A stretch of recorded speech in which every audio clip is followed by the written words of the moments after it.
everybody. Today I want to talk to you about some violence that's been happening here in the Philippines.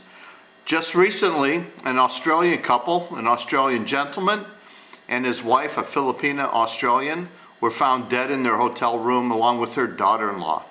And also there was the murder of a Filipina woman, Geneva Lopez, and her Israeli boyfriend in the province of Tarlac. Now the Australian, they were found at a hotel called Lake Hotel. It was a luxury hotel in Tagaytay. So this video is not about that violence where 4 people died, 5 people died as a matter of fact.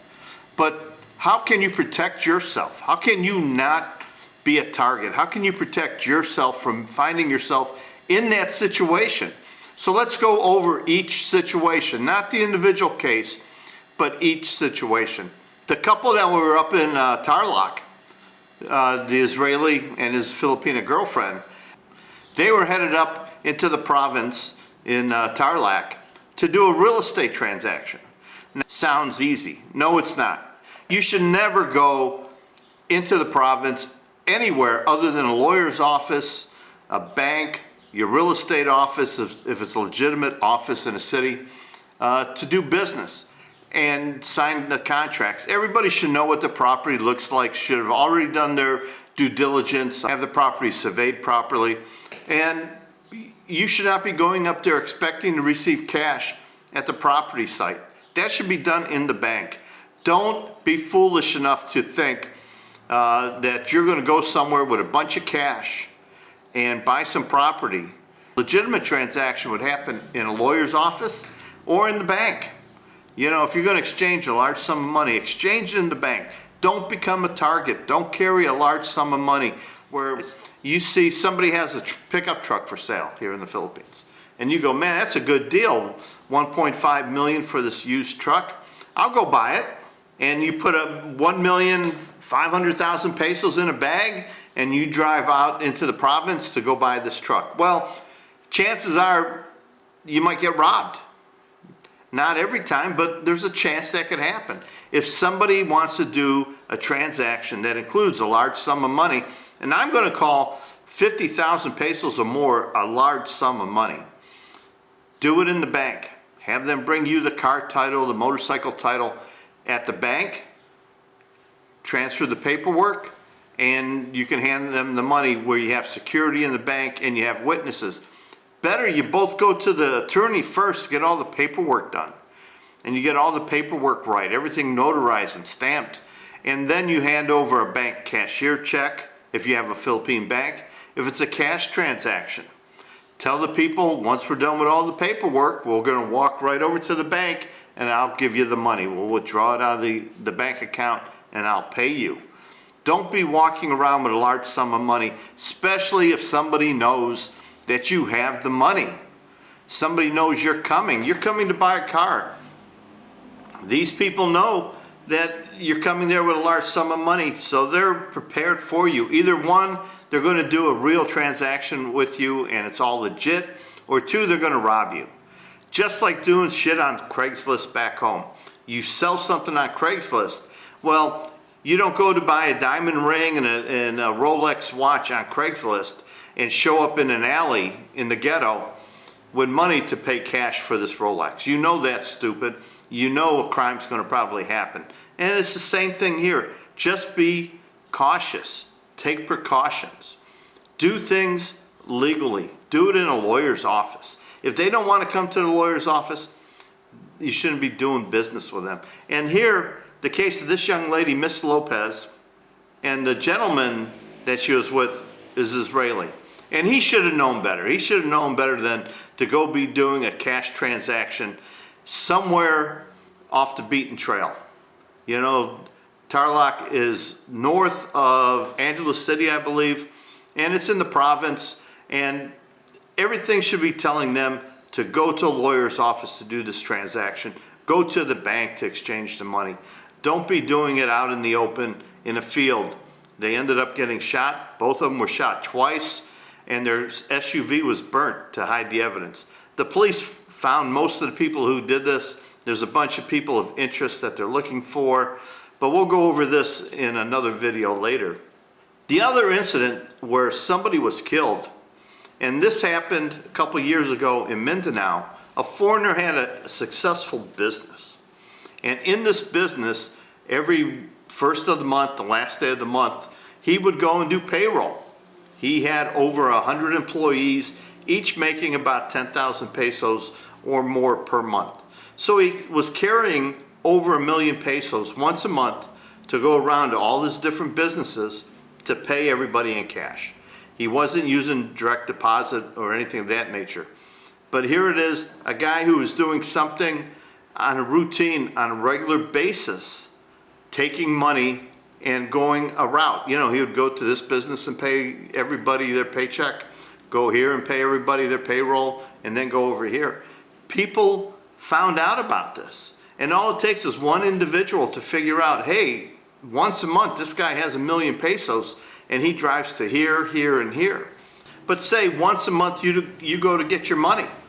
You go to get your budget for the month. Maybe it's 100,000 pesos, maybe it's 200,000 pesos. Everybody's different. But don't go to the same place on the same day, the same time, all the time, outdoors in the open. You want to do this transaction in a mall, in a bank, somewhere secure, and maybe somewhere different, and mix it up. Have it be different days of the month. Don't let people know your routine. And definitely don't let people know, hey, tomorrow I'm rich, tomorrow's payday, I go down to the money exchanger and I'm going to pick up 200,000 pesos and I'm good to go for a month. Because all it takes is one pair of eyes to see that, one pair of eyes to get nosy and say, I want to have what you have. And you're looking for trouble there. Another thing I want to talk to you about, being a target. Don't be a target. And this guy I talked to up in Cebu last year when Janet and I were living up in Cebu. He was scared of his brother-in-law. Him and his wife of over 20 years, she's a Filipina, he's an American, she lived with him in the US. He lent his brother-in-law $10,000 about 5 years ago. And within 2 years he got repaid and he made a profit. He paid him, you know, $10,000 that he owed him, an additional $2,000 in interest. So he made 20% on his money, but he was really happy that there was a family member that he could trust, that had a sense of business, that could do business here in the Philippines and make money. Because he was planning to retire here, and now he's here. And the brother-in-law came up to him and asked him, hey, with all the building that's going on, all the construction and everything that's going on here up in Metro Manila, I want to start a concrete business. And they talked it over and they decided it was a good idea. He wrote a check for $100,000. That's how much he loaned him, $100,000 to start this business. Now a few months went by, you know, he was getting pictures, the business looked like it was up on its feet and it was starting to grow when they came here. They've been here 6 months when I met them. When they came here, they went and looked at the business, and it was a thriving business. They had trucks coming in and out. You know, it looked like they had invoices, and they had employees. So he thought everything was going good. He was going to get $2,000 a month for 6 years, 72 months, which is $140,000. And he loaned $100,000, so he was going to make 40% on his money over the course of 7 years. He thought that was a great idea. And he got his first payment. He got his second payment, no problem. Third payment was late. Fourth payment didn't come. Fifth payment didn't come. And then he went up there to talk to him. When he went up there to talk to him, it was like he was talking to a different person. The attitude was there. He was more aggressive, the brother-in-law. It was like, you'll get it when I give it to you. Don't bother me for this. And they had an argument. And the argument was in the brother-in-law's business office. And employees heard it. And, you know, he left there and he was really shocked that this happened. And it started to come across to him. He started to worry. Did I embarrass him in front of his employees? Is he going to take me out? Is it better not to pay me and put up with me arguing with him once a month or asking where my money is all the time? Or is it better for him just to have me killed?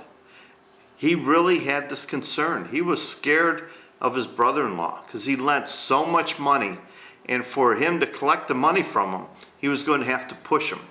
And the more you push, you know, when somebody owes you money and you start pushing them and pushing them, here in the Philippines and many countries of the world, not just here, but many countries in the world, there's a pushback. And sometimes it's easier to have you, disappear than it is to pay the debt to you. So he lives in fear of his brother-in-law because he loaned him so much money. And this is where you can become a target. Don't do that. Don't lend so much money that you're going to be in fear that that person might try to have you disappear so they don't owe you. I think loaning 30,000 pesos is a lot of money. To loan 100,000 US, 5 million pesos to somebody, that's a risky proposition. Don't do it. Don't come here on your retirement loaning a lot of money to somebody thinking you're going to get a return on investment, because chances are most businesses will fail.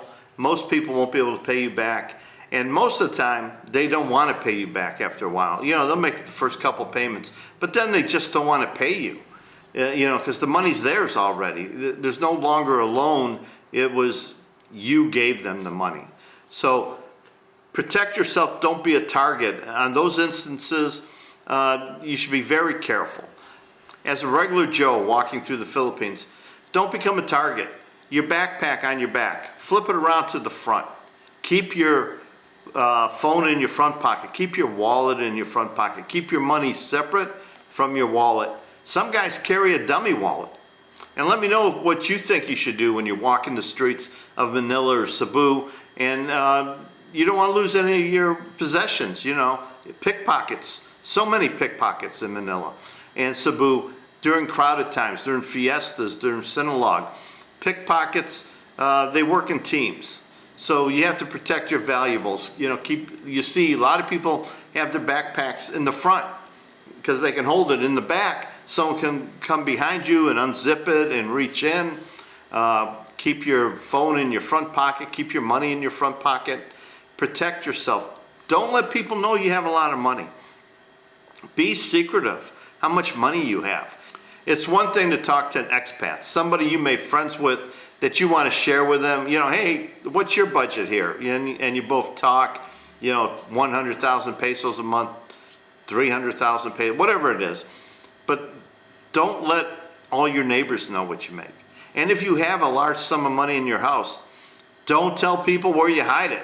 Don't even make jokes saying, oh, I keep 100,000 taped to the back of the refrigerator. Because everybody then will know you have money behind the refrigerator, and they'll come in and break in and try and get that money from you. Don't keep 700,000 pesos in the house. How ridiculous is that? If you have nowhere to hide it, break it up and put it in different places. One trick I used when I first got here, behold, and I had about 10,000 USD, and I hid it in different spots in the apartment. But how am I going to stop people from searching the whole apartment? Well, every day I left, I put 4,000 pesos on the kitchen counter. And when I would come home at the end of the day, if I saw that 4,000 pesos on the counter, I know nobody's been in my apartment. And what I would hope for, if somebody broke in, they would see that 4,000, they would grab that and run and not search for any more money. So different things you can do, but keeping money in the house, in your apartment, is foolish. I was foolish, but I didn't know where else to put it. As soon as you can, open a bank account so you can put large sums of money in the bank. You don't have to carry it on your person. Better yet, arrange with your own bank back in the US for you to be able to withdraw money here or get it wired to you here easily, so you only need what you need for that month. So the worst case scenario, you lose 1 month's budget. You don't lose hundreds and hundreds of thousands of pesos or 5 or 10,000 US. You want to protect yourself. Don't be a target. Don't flash money. When you go out to the bar drinking or out to eat, don't pull out, $100 100,000 pesos in one pocket, the big wad of blue bills. No, have your one pocket and you got 100 pesos, 250 pesos. So when you buy a cup of coffee, people just see you have a few pesos. You don't have a lot. Don't pull out big wads of money showing off. Don't flash. You're not going to impress anybody. You think you're impressing that girl, but what you're probably impressing is the guy at the end of the bar who's looking for an easy mark. And that might be you after you're done drinking. Protect yourself. Don't become a target. Use a lot of common sense, guys. Think of yourself walking through the streets of New York or Chicago in the not so nice neighborhoods. Would you be flashing money? Would you be having your cell phone out, or would you have it protected? Would you be driving in your car with the doors unlocked? Would you park your car and leave the doors unlocked? Protect yourself, use common sense. And I hope none of this violence ever happens to you. And I hope you have a great retirement here in the Philippines. Until next time, guys.